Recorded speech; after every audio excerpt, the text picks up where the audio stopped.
देखिए, first shift में ये रीजनिंग के क्वेश्चन आए हुए थे। ये सीरीज को फिलअप करना है। तो आप देखेंगे कि यहां से एक सीरीज बनती चली जा रही है, ठीक है। तो ये सीरीज क्या बनने, हम यहां पर देखेंगे। देखिए, A B C D E F, दो गैपिंग के बाद जो अगला अक्षर है ए बी सी डी का क्रम चल रहा है। देखिए, ए दो गैप बी, फिर सी दो गैप डी, फिर ई एफ, ठीक है। तो यहाँ जी एच आई दो गैप रहेंगे, एच आई से कोई मतलब नहीं, दो गैप रहेंगे, ठीक है। ई के बाद एफ, तो जी यहां पर लिखा जाएगा एच। ये सीरीज हमारी बन रही है, ठीक है।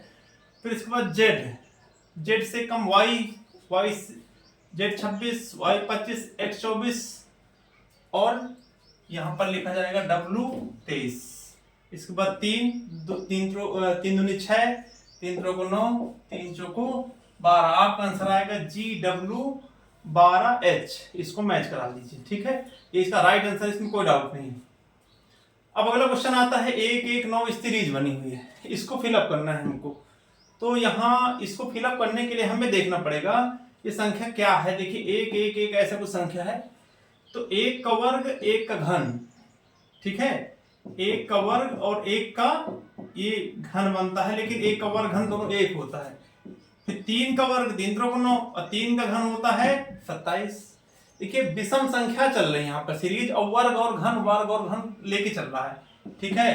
5 का वर्ग 5 का घन, 5 5 25, और 5 5 25 पंचे 125। अब देखिए, 7 का वर्ग और 7 का घन, तो 7 7 49 340 होता है, और 7 7 कितना होता है 49। तो यहाँ पर क्या फिलअप किया जाएगा 49। इसका राइट आंसर आएगा 49, ठीक है। अब देखिए, 0.05, 0.5, 0.25 इन संख्याओं का मासा ज्ञात करना है। तो आपको टेंशन नहीं लेना है, जब भी ऐसी संख्या आ जाए तो दशमलव बराबर कर लेते हैं। हम बटा वटा में नहीं कोई संख्या रखेंगे, हम एक तरीके से अपना डायरेक्ट ट्रिक से लगा सकते हैं, दशमलव बराबर कर लेते हैं।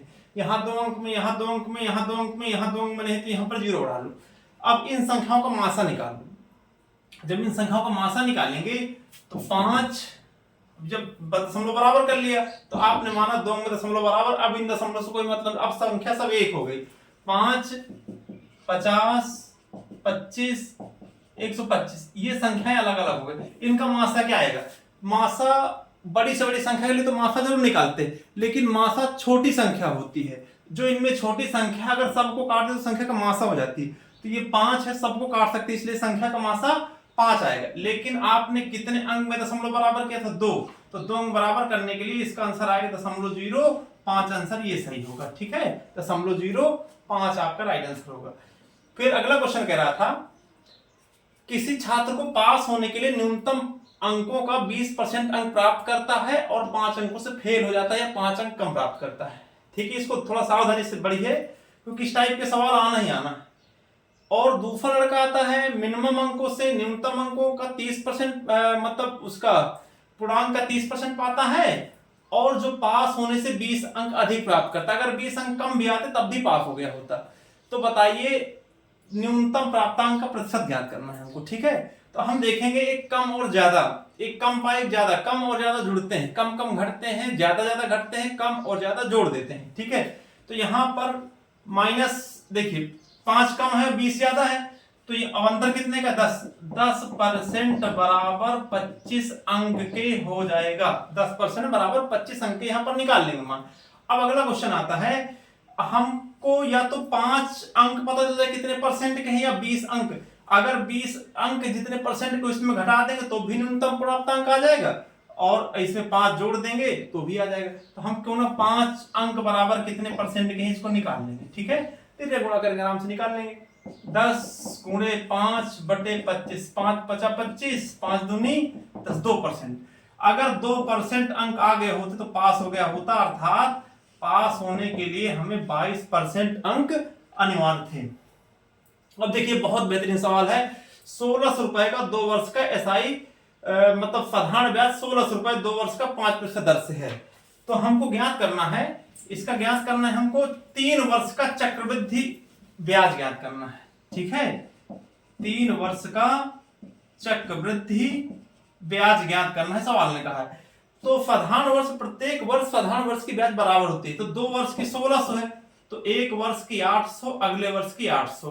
एक रेशियो से इसका बहुत अच्छे तरीके से परसेंटेज से मान निकाल लेते हैं रेशियो में रख करके, ठीक है। तो 331 इसका रेशियो होता है 331।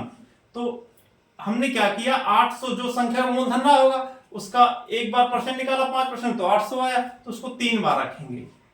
इस 800 का अगली बार फिर निकालेंगे 5%, तो 8 कितना आएगा 40, तो 40 को भी हम 3 बार रखेंगे। और एक बार 40 का और 5% निकाल लेंगे, 40 का 5%, ठीक है। तो 4 पंचे 20, ये कहने का मतलब 200 आ जाएगा, तो 0 0 कर जाएंगे तो 2 रुपए बचेगा, तो 2 रुपए ये। तो कुल मिलाकर के ये हमारा आ गया चक्रवृद्धि ब्याज, ये चक्रवृद्धि ब्याज आ गया। तो 2 4 3 12, 4 8 24, 1 25, 2522 रुपए हमारा ये चक्रवृद्धि ब्याज होगा। मिश्रधन यहां से मतलब नहीं, चक्रवृद्धि ब्याज के रूप में ये क्वेश्चन आएगा।